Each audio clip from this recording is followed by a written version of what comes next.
Hello, I'm István Rajna, Group Product Manager at Dremel. I'm here to share you some hints and tips on our routing accessories. Routing accessories are, as their name says, are used for routing, inlaying or mortising work.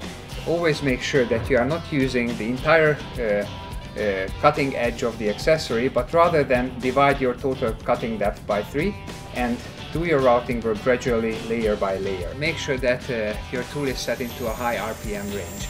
Also, always make sure that first you start the tool and then you make contact with the material. Make sure that the depth is not too deep and you are not pushing the tool too much. If you press the tool too much, the RPM will drop and the finish of your cut is not going to be that nice. Finally, about the direction of the cutting. When you are routing a surface from the top, make sure that you are going clockwise, whereas when you are routing on the side of a material, make sure you are going counterclockwise. This is very important to keep in mind.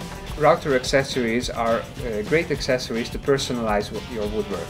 In our range we have different accessories with different heads and shapes, which will allow you to personalize your woodwork no matter if you are working on the top of your workpiece or on the side. So to master them all, I would recommend to experiment with them. Thank you for your attention.